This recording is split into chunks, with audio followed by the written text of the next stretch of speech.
खोदा पहाड़ निकला चूहा, ये कहावत वॉर टू मूवी पर बिल्कुल फिट बैठती है। इस फिल्म का टीजर रिलीज हुआ था, लोग इस फिल्म का बेसब्री से इंतजार कर रहे थे। लेकिन जैसे ही आज ये फिल्म थिएटर में रिलीज हुई है, यकीन मानिए लोगों के तो जैसे आंखों से आंसू ही निकल गए हैं। ये देखकर नहीं कि वाह क्या फिल्म बनाई है, ये सोचकर कि आखिर कोई इतनी खराब मूवी बना कैसे सकता है। इस मूवी को देखने के बाद तो ऐसा लग रहा है जैसे बॉलीवुड ने अब एक के बाद एक खराब मूवी बनाने की कसम खा रखी है। और सबसे ज़्यादा हैरानी वाली बात तो ये है कि यशराज वाले ऐसी खराब फिल्म बना रहे हैं।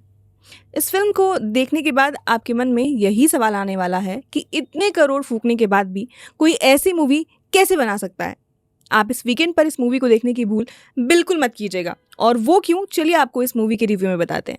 बात अगर कहानी की करें तो कई साल पहले भारत का सबसे बेहतरीन एजेंट मेजर कबीर, जिसका किरदार निभा रहे हैं ऋतिक रोशन, अचानक से गायब हो जाते हैं। अब उनकी वापसी होती है, लेकिन इस बार वो देश के खिलाफ सबसे खतरनाक चाल चल रहे हैं।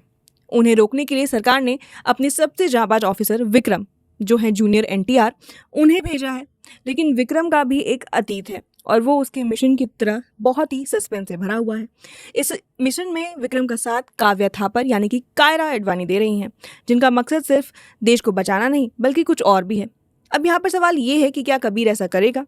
क्या कबीर और विक्रम दोस्त हैं या फिर दुश्मन? अगर आप भी इन सवालों को सोचकर फिल्म देखने के बारे में सोच रहे हैं कि आगे आखिर क्या होने वाला है, तो ये देखने बिल्कुल मत जाइएगा, क्योंकि फिल्म बहुत ही खराब बनी है। बीच में एक साजिश है, थोड़ी बहुत राजनीति और ढेर सारा एक्शन, इतना कि लगे फिल्म को ड्रामा से एलर्जी है। शुरू में लगता है कुछ धमाकेदार होने वाला है, लेकिन जैसे जैसे कहानी आगे बढ़ती है, स्पीड ऐसी हो जाती है जैसे 5G का सिग्नल अचानक से 2G में बदल गया हो। क्लाइमेक्स में ट्विस्ट जरूर है, पर इतना प्रिडिक्टेबल कि आधे लोग इंटरवल में अंदाजा लगा लेते हैं कि आगे क्या होने वाला है। वहीं बात अगर डायरेक्शन की करें तो डायरेक्शन में अयान मुखर्जी ने सोचा था कि बड़े सेट्स, इंटरनेशनल लोकेशंस और हाई-फाई एक्शन से दर्शक चुप हो जाएंगे। कुछ सीन में वो कामयाब भी हो जाते हैं, जैसे कि कार चेंज और कुछ फाइट सीक्वेंस में। यहाँ सच में बहुत मज़ा आता है।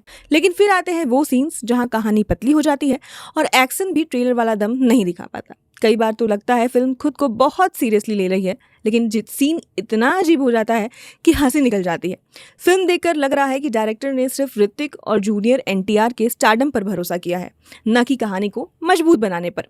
ये फिल्म देखकर आपको बहुत गुस्सा आएगा कि आखिर ये फिल्म बनी ही क्यों है। कहानी कहीं से कहीं भी पहुंच जाती है।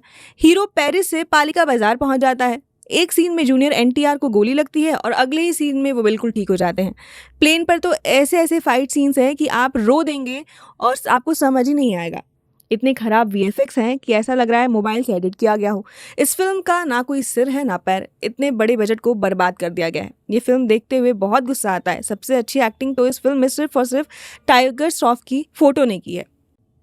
इतनी हाइप के बाद ऐसी खराब फिल्म बनाने के लिए इन्हें जनता से माफ़ी मांगनी चाहिए। ये फैन, सिनेमा लवर और सबके साथ एक बहुत बड़ा स्कैम है। वही बात अगर एक्टिंग की करें तो ऋतिक रोशन की एक्टिंग और उनकी एंट्री बहुत ही ज़बरदस्त है। हमेशा की तरह स्लो मोशन हवा और म्यूजिक के साथ होती है, लेकिन इस बार उनकी एक्टिंग से ज़्यादा उनके जैकेट्स और सनग्लासेस पर मेहनत की गई है। कबीर के रूप में वो एकदम फिट बैठते हैं। भले ही उनके किरदार में ज़्यादा गहराई ना हो, लेकिन कुछ जगहों पर वो एक एक्टर के तौर पर अपनी छाप छोड़ देते हैं। उनकी हर अदा, हर एक्शन सीन में उनका परफॉर्मेंस ज़बरदस्त है। बात जूनियर एनटीआर की करें तो उनकी एंट्री सीन में ही थिएटर में पटाखे फोड़ देता है। लेकिन अफसोस की बात यह है कि स्क्रिप्ट में उन्हें पूरी तरह चमकाने का मौका नहीं मिला है। उनकी स्टाइलिंग से लेकर उनके किरदार की बनावट तक सब कुछ अधूरा सा लगता है। एनटीआर जैसे दमदार एक्टर के लिए ये किरदार बहुत कमज़ोर तरीके से पेश किया गया है। उनके पास करने के लिए कुछ खास बिल्कुल नहीं था। ये उनकी नहीं बल्कि डायरेक्टर की सबसे बड़ी गलती है। एक ऐसा एक्टर जो अपनी अदाकारी से दर्शकों को चौंका देता है, उसे सिर्फ एक साधारण सा किरदार में समेट कर रख दिया गया। बात कियारा आडवाणी की करें तो ये ऐसे आई हैं जैसे चाय में इलायची, थोड़ी खुशबू छोड़कर गायब। वो ज़्यादातर समय गाने और लव सीन्स में नजर आती हैं, जिनका कहानी पर कोई खास असर दिखता ही नहीं है। अनिल कपूर भी कुछ ही पलों के लिए स्क्रीन पर आते हैं और फिर उनका किरदार भी अचानक से गायब हो जाता है और बिल्कुल अधूरा सा लगता है। बात गाने की करें तो गानों और म्यूजिक का हाल ऐसा है कि एक्शन के बीच में गाना आकर मूड ऐसे मार देता है जैसे क्रिकेट मैच में बारिश हो जाए। बैकग्राउंड स्कोर ठीक ठाक है, कुछ फाइट सीन्स में जोश भर देता है, लेकिन गाने ना तो कानों में चिपकते हैं ना दिल में उतरते हैं। एक्शन के बीच में रोमांटिक ट्रैक आना फिल्म में ऐसा होता है जैसे आप हॉरर फिल्म देख रहे हो और बीच में बच्चों का कार्टून लगा दिया जाए। अब सवाल ये है कि आपको ये फिल्म देखनी चाहिए या नहीं।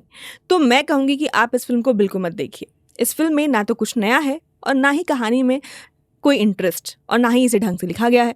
वीकेंड का अच्छा मौका मिला है तो आप कहीं घूम के आ सकते हैं, बल्कि इससे आपके पैसे वेस्ट नहीं होंगे और ना ही पैसे वेस्ट होने का अफसोस होगा, क्योंकि वॉर 2 एक ऐसी फिल्म है जो स्टार पावर और बड़े बजट पर टिकी हुई है, लेकिन कंटेंट के मामले में कुछ भी नहीं है।